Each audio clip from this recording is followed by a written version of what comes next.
అందరికీ నమస్కారం అండి. నేను మీ ఉమా మహేశ్వరిని. ఈరోజు అంటే నిన్న జరిగిన బిగ్ బాస్ విశేషాలు ఈరోజు చెప్పుకుందామండి. నాలాగా బిగ్ బాస్ ఎవరైనా చూస్తే కామెంట్ సెక్షన్‌లోకి రండి మాట్లాడుకుందాం. నిన్న ఏం జరిగిందంటే తనూజ ఉంది గదండీ! తనూజ అదే బజర్ గేమ్ ఆడుతున్నారు గదా!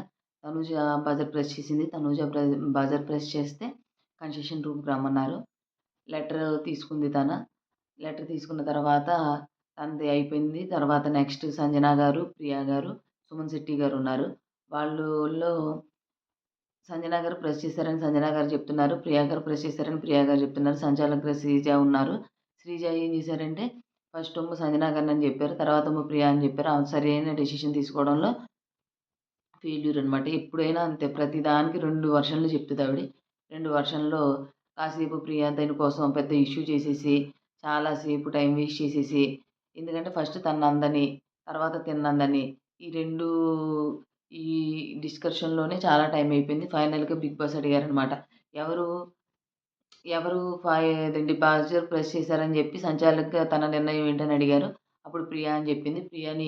తీసుకెళ్ళి ప్రియాని తీసుకొని హ్మ్, రమ్మన్నారు. అంటే ప్రియాని వెళ్ళమని చెప్పారనమాట. ప్రియాని వెళ్ళమని చెప్తే అప్పుడు కన్సెషన్ రూమ్‌కి ప్రియా వెళ్ళిందనమాట. ప్రియా కూడా వాళ్ళ అమ్మగారు పంపిన లెటర్ తీసుకొనొచ్చింది. కాసేపు చదువుకున్నారు. బానే ఉంది. తర్వాత లాస్ట్ ఫైనల్‌లో 10% మాత్రమే ఉంది బ్యాటరీ ఛార్జింగ్. ఆ 10%కి సంజన గారు, సుమన్ శెట్టి గారు ఉన్నారు. సుమన్ శెట్టి గారేమో ఇంకా సంజన గారు అసలు ట్రై చేయలేదు. ఎందుకు వేస్ట్ ఏమి రాదనుకున్నారు. సుమన్ శెట్టి గారు ప్రయత్నిస్తే ఆ 10%కి కన్సెషన్ రూమ్‌కెళ్లారనమాట. కన్స్ట్రక్షన్ రూమ్‌కెళ్తే బజర్ ప్రెస్ చేసి, అప్పుడు బిగ్ బాస్ అన్నారు, "భరణి గారి దగ్గర ఒక సీక్రెట్ బాక్స్ ఉంది. ఆ బాక్స్ అందరు కంటెస్టెంట్స్ ముందు ఓపెన్ చేసేసి చూపిచ్చి అసలు దేనికి ఆ బాక్స్ అని చెప్తే అప్పుడు మీకు బ్యాటరీ చార్జ్ అవుతుంది. అప్పుడు మీ ఫ్యామిలీ నుంచి మీరు ఏది కోరుకుంటే అదొస్తది. అంటే ఆడియో గాని, లెటర్ గాని లేకపోతే ఫ్యామిలీ ఫోటో గాని వస్తదని" చెప్పారు. అప్పుడు ఫ్యామిలీ ఫోటో వస్తదని చెప్పిన తర్వాత సుమన్ శెట్టి గారు అలాగే వచ్చారనమాట. అది బాక్స్ బిగ్ బాస్ చూస్తుండుంటే తెలుస్తది. First Bigg Boss grand launch అప్పుడు తీసుకొచ్చారనమాట. అప్పుడు వద్దని చెప్పేసేసి బిగ్ బాస్ అని చెప్తే ఆయన వద్దంటే క్విట్ అయిపోతానని చెప్పేసి ఎళ్ళిపోయారు. మళ్ళీ బిగ్ బాస్ తిరిగి రమ్మన్నారు. అప్పుడు ఆ బాక్స్ తనతో పాటు తెచ్చుకున్నారనమాట. ఆ బాక్సు చూపించడానికి సుమన్ శెట్టి గారు భరణి గారిని అడిగారనమాట. భరణి గారు సరే ఫ్యామిలీ కోసం గదా! అని చెప్పేసేసి ఒప్పుకొని ఆ బాక్స్‌ని ఇందులో ఉన్న సీక్రెట్‌ననమాట రివీల్ చేశారు. ఏమి ఉండదు. చిన్న లాకెట్ ఉండి దాంట్లో తనకి అది మంచిదనమాట. మనలాంటి వాళ్ళకి మనకేం తెలీదు. తన ఎమోషన్స్ అయన్నీ ఆయనకి తెలుస్తాయి గదా! మనకు తెలీదు గదా! దాంట్లో ఏంటి అమ్మ, గురువు అని లాకెట్‌లో రాసున్నాయనమాట. దీన్నొక అంటే మంచి సందర్భంలో రివీల్ చేద్దామనుకున్నాను. ఇది గూడా మీకు మీ ఫ్యామిలీ గురించి చూస్తున్నారు కాబట్టి, ఇది గూడా మంచి సందర్భం అనుకోని చెప్పి మీ అందరికి చెప్తున్నానని చెప్పేసి రివీల్ చేశారు పాపం. రివీల్ చేసేసిన తర్వాత కన్సెషన్ రూమ్‌కెళ్తే 40% ఇచ్చారు ఛార్జింగ్. మొత్తం 50% అయింది. 50%కి 40% ఫ్యామిలీ ఫోటో కోరుకున్నారు. ఫ్యామిలీ ఫోటో పంపిస్తామని చెప్పి బిగ్ బాస్ చెప్పారు. అయితే అది సుమన్ శెట్టి గారు బయటకొచ్చేసారు. ఇంకా సంజన గారికి ఏమన్నా ఫేవర్ జరుగుతది. ఇంకా 10% ఉంది గదా! అని అందరూ అనుకున్నారు. భరణి గారు కూడా అది రివీల్ చేయడానికి కారణం సంజన గారికి కూడా యూజ్ అవుతదని చెప్పి. తీరా చూస్తే అది ఇంకా అక్కడితో అయిపోయిందని చెప్పేసి గేమ్ ఓవర్ చేసేసారనమాట. ఆ గేమ్ ఓవర్ అయిన తర్వాత ఫ్యామిలీ ఫోటో వస్తదనుకుంటే వాళ్ళు ఓన్లీ సింగిల్‌గా వాళ్ళ నాన్నగారి ఫోటో సుమన్ శెట్టి గారి నాన్నగారి ఫోటో పంపించారు. దానికి సుమన్ శెట్టి గారు డిసప్పాయింట్ అయ్యారనమాట. ఏంటి ఫ్యామిలీ ఫోటో అంటే భార్య, పిల్లలు ఫోటో వస్తదేమో అనుకున్నారు. రాలేదు. అదొకటి కొంచెం డిసప్పాయింట్‌మెంట్ సుమన్ శెట్టి గారికి. కానీ ఏదో ట్విస్ట్ ఉంటది. ఎందుకంటే ఓన్లీ వాళ్ళ డ్యాడీ ఫోటో మాత్రమే పంపించారు అంటే ఏదో ఉంటది. ఈ వీక్‌లో వాళ్ళ డ్యాడీకి సంబంధించి ఏదైనా అకేషన్ గాని ఏదైనా ఉంటేనే బిగ్ బాస్ అలా చేస్తూ ఉంటారు. అని నేను అనుకుంటున్నాననమాట. తర్వాత నెక్స్ట్ హరీష్ గారికి, సంజనాకి, తనుజకి కిచెన్‌లో చిన్న గొడవ అనమాట. గొడవ ఏముందంటే కిచెన్‌లో హరీష్ గారిని అసలు ఏమన్నా అంటే ఆయన పడరు. మొన్న నామినేషన్స్‌లో 2 సెకండ్ వీక్ నామినేషన్‌లో రెం నామినేషన్ అయిపోయిన 2 రోజులు అలా ఉన్నారు. తర్వాత బానే ఉండి నవ్వుతూ ఉన్నారు. ఇప్పుడు అలా నవ్వుతూ ఏమీ లేరు. ప్రతిదానికి గొడవ. ఆయన హ్యూమరస్‌గా ఉంటానని చెప్పారు. హ్యూమరస్ లేదు. ఏమీ లేదు. ఆహ్, స తనుజ ఏమో ప్రతిదానికి అంటే ఇంతకుముందు 2 వారాలు ఏమీ పెద్ద మాట్లాడేది కాదనమాట. ఇప్పుడు ప్రతిదానికి అంటే నేను ఈ బిగ్ బాస్ కంటెస్టెంట్‌లో నేను ఒక కంటెస్టెంట్‌ని అని చెప్పి ప్రతి విషయానికి తను మాట్లాడటం మొదలుపెట్టారు. దాని గురించి కొంచెం తను స్టాండ్ తీసుకుంటుంది ప్రతిదానికి.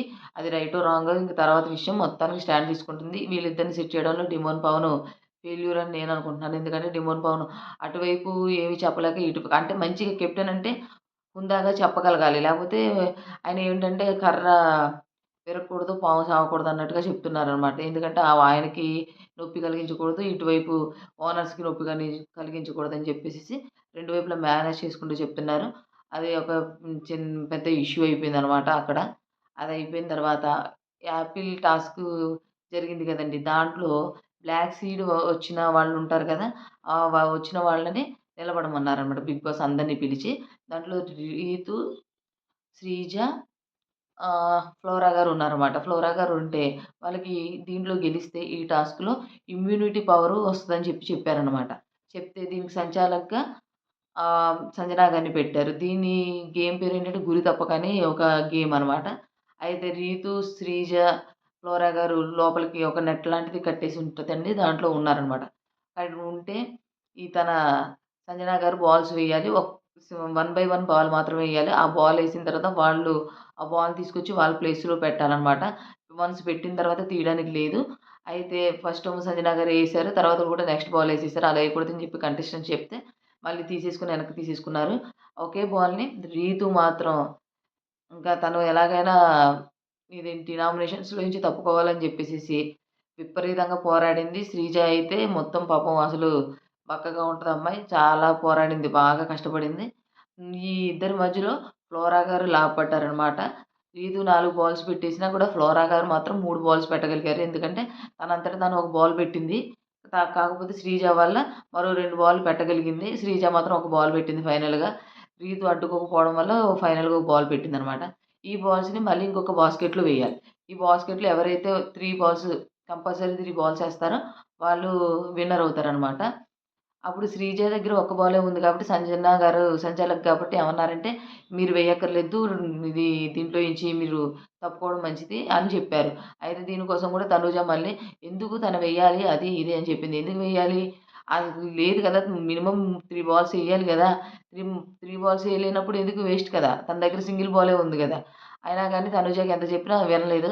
అది తన ఫోకస్ అవ్వాలని చెప్పేసేసి ప్రతి దానికి ఇన్వాల్వ్ అవుతుందనమాట తన. అది కనిపిచ్చింది బాగా. ఈ 4, 5 నా 4, 3 రోజుల నుంచి అదే విధంగా కనపడింది. అప్పుడు ఏం జేశారు, సరే శ్రీజ వచ్చి నేనేస్తానంటే, "వెయ్యి నువ్వేసినా గెలవవు. ఎందుకంటే 3 బాల్స్ ఉండాలని" చెప్పి సంజన గారు చెప్పారు. రీతు, ఫ్లోరా, శ్రీజ వేస్తున్నప్పుడు రీతు చాలా సేపు ట్రై చేసింది గానీ, ఫ్లోరా గారు బాగా కలిసొచ్చిందనమాట. లక్కు తనకి ఆ రోజు ఫేవర్‌గా ఉందనమాట. తను 3 బాల్స్ వెంటనే ఏసేసింది. విన్నర్ అయిపోయిందనమాట. విన్నర్ అయిపోయేటప్పటికి ఇంకా రీతు ఏడుపులు, పెడపప్పులు మామూలుగా కాదనమాట. ఎంత ఏడ్చేసిందో లక్కు కలిసి రాదు తల పగలగొట్టేసుకొని అది ఇది అంటే తల మీద ఇలా ఇలా కొట్టేసుకొని నాకు లక్ ఫేవర్ ఉండదు అది ఇది అని చెప్పేసేసి ఏడ్చేసింది. మొత్తం మీద తనూజ మళ్ళీ దాంట్లో కూడా ఇన్వాల్వ్ అయ్యి తనూజ తనని ఓదార్చి మళ్ళీ శ్రీజ తనేదో అందని, ఈళ్ళేదో అన్నారని ఆ డిస్కషన్ జరిగింది. ఫైనల్‌గా అయితే ఫ్లోరా గారు విన్నర్ అయ్యారనమాట. ఫ్లోరా గారు గెలవడం వల్ల ఇమ్యూనిటీ వస్తదని జెప్పి అందరు బిగ్ బాస్ చెప్పారు కదండీ!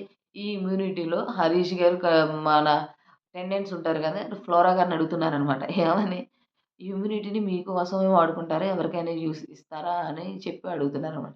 ఫ్లోరా గారికి లాంగ్వేజ్ రాకపోయినా, ఏమి రాకపోయినా మొత్తం మీద ఆవిడ ఏం జెప్పారంటే నా గురించే వాడుకుంటాను. నాకు కావాలి కదా! ఇమ్యూనిటీ అని చెప్పారు. బాగా క్లియర్‌గా చెప్పారనమాట. చూసారా ఎంత తెలివో అటెండెంట్స్‌కి. కామనర్స్ అంటే అంత తెలివైన వాళ్ళనమాట. అప్పుడు ఆవిడ సరే అని చెప్పేసి అక్కడితో ఆ డిస్కషన్ అయిపోయింది. బిగ్ బాస్ పిలిచి ఎవరైతే విన్నర్ అయ్యారో అంటే ఫ్లోరా గారు విన్నర్ అయ్యారు కాబట్టి తనని మెచ్చుకున్నారనమాట బాగా. మంచిగా ఆడారు, గెలిచారు అని చెప్పేసి మీకు నెక్స్ట్ వీక్ నామినేషన్స్ మిమ్మల్ని నామినేట్ చేయక్కర్లేదని చెప్పి ఒక ఇమ్యూనిటీ అనేది ఇచ్చారనమాట. బాగా అంటే ఈసారి నామినేషన్స్‌లో ఫ్లోరా గారు లేరు. ఒకవేళ ఉండుంటే నామినేషన్స్ నుంచి తప్పుకునేవాళ్ళేమో. కానీ నెక్స్ట్ వీక్ ఇచ్చారనమాట. కానీ మంచి డెసిషన్. ఎవరికీ యూజ్ చేయమని గాని, మీరెవరికైనా ఇస్తారా అని చెప్పి అడగకుండా తనకి అది బిగ్ బాసే ఫైనల్ చేసేసారు దాన్ని. అది నాకు నచ్చింది బాగా. ఇంకా ఇలా జరిగిందండి మొత్తం మీద. 'గుడ్ మార్నింగ్' సాంగ్ ఒకటొచ్చింది. 'మగధీరాలోని బంగారు కూడబెట్ట' సాంగ్ తోటి బానే చేశారు. ఆహ్, నాకు గుర్తున్న విషయాలు మీకు ఎలా అనిపించింది 'బిగ్ బాస్'? అంటే నిన్నటి 'బిగ్ బాస్' ఎలా అనిపించింది? మేము 1 అవర్ 'బిగ్ బాస్' మాత్రమే చూస్తామండి. అది విశేషాలే చెప్తున్నాను నేను. నాలాగా ఎవరైనా బిగ్ బాస్ చూస్తే రండి కామెంట్ సెక్షన్‌లో మాట్లాడుకుందాం. మీరెవరికి ఓట్ చేస్తున్నారు?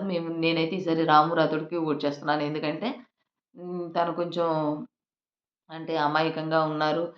డెసిషన్ తీసుకోలేకపోతున్నారు కాబట్టి, ఆయన వల్ల ఏ ఇబ్బంది లేదు కాబట్టి రూమ్‌లో అంటే బిగ్ బాస్ హౌస్‌లో అందుకు ఆయన్ని నేను నామినేట్ చే అదేంటి ఓట్ చేస్తున్నాను. ఓట్ చేసిన తర్వాత ఇంక మీరెవరికి ఓట్ చేస్తున్నారో చెప్పండి. ఇది నిన్నటి బిగ్ బాస్ విశేషాలండి. అన్ మా ఛానల్‌లో ఈ బిగ్ బాస్ విశేషాలతో పాటు కుకింగ్ వీడియోస్ కూడా వస్తాయి. మా ఛానల్‌ని చూడండి. మా వీడియోస్ నచ్చితే లైక్ చేసి, షేర్ చేసి, కామెంట్ చేయండి. అలాగే మా ఛానల్ సబ్స్క్రైబ్ చేయండి. చూస్తున్నారు గానీ లైక్ చేయట్లేదు. నచ్చితే లైక్ చేయండి కంపల్సరీ. కామెంట్ కూడా చేయండి నచ్చకపోతే. నేను మీ ఉమామహేశ్వరిని. ఉంటానండి.